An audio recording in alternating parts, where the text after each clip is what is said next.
Lea dan Daniel bertemu saat di kelas 10. Mereka duduk di kelas yang sama, sering satu kelompok tugas dan juga sering bertemu. Walaupun sering bersama, mereka nggak pernah benar-benar dekat. Nggak ada chat luar sekolah, nggak ada tanda-tanda khusus. Hanya diam-diam saling memperhatikan dari jauh. Di antara semua teman-teman Lea, hanya beberapa yang menyadari ada sesuatu yang disembunyikan oleh Lea. Kadang Lea terlihat gugup atau salah tingkah saat Daniel berbicara padanya, tapi dia selalu berusaha menutupi. Sementara Daniel, dia juga punya rasa yang sama. Dia kagum pada Lea sejak lama. Cara Lea tertawa, cara dia bicara, cara dia menghargai teman. Tapi dia takut perbedaan latar belakang yang membuatnya ragu untuk mengungkapkan. Jadi dia simpan saja dalam hati dan diam-diam. Waktu lulus SMA, keduanya berpisah. Gak ada pengungkapan, gak ada nomor telepon, hanya janji biasa. Semoga sukses ya. Jadi mereka melanjutkan hidupnya masing-masing.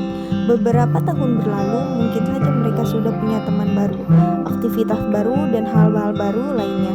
Tapi rasa kagum mereka itu tetap ada, walaupun tertumpuk oleh rasa gengsi dan rasa takut. Tapi terkadang hidup punya kejutan yang gak disangka-sangka. Takdir mempertemukan mereka lagi. Secara gak sengaja, Lea dan Daniel masuk ke kampus yang sama. Suatu hari di parkiran kampus mereka bertemu. Ada rasa kaget, ada rasa canggung, tapi ada juga kelegaan. Obrolan kecil itu membuka topik dari hai biasa sampai mereka tertawa ringan. Sejak saat itu mereka mulai makin sering bertemu.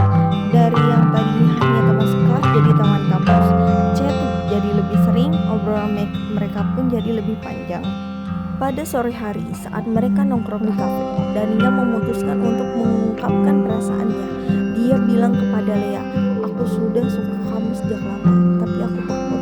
Lea pun terkejut karena dia gak menyangka Daniel merasakan hal yang sama seperti dirinya. Ternyata selama ini mereka berdua menyimpan perasaan yang sama. Perasaan kagum, ragu, berharap, tapi gak ada yang berani bilang duluan. Momen itu menjadi titik balik. Obrolan yang jujur membuka kesempatan bagi mereka untuk lebih mengenal satu sama lain, bukan hanya sekedar teman, tapi lebih dari teman. Tapi mereka gak langsung happy ever after. Masalah besar mereka pun muncul.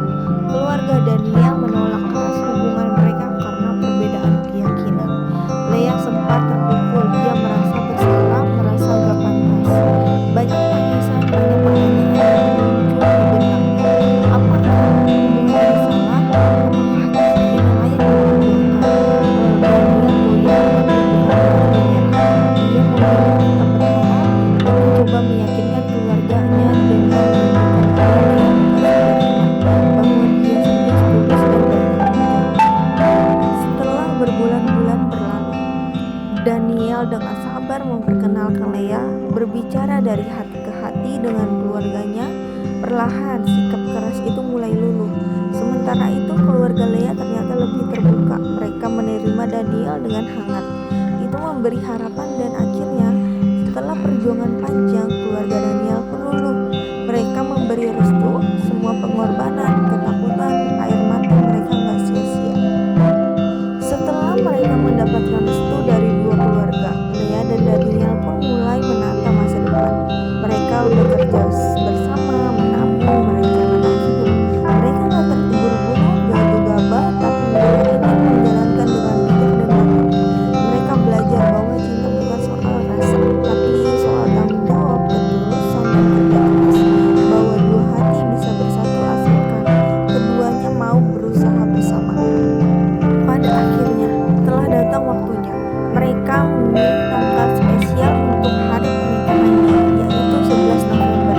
Hari dimana dua hati yang dulunya hanya sekadar diam dan ragu-ragu, akhirnya mereka bersatu. Bukan karena drama besar, bukan karena keberuntungan, tapi karena kejujuran, keberanian, kesabaran, dan komitmen dari suatu hubungan. Pesan moral dari kisah ini adalah agar hubungan tetap sehat, kita butuh kejujuran, komunikasi, dan rasa tanggung jawab.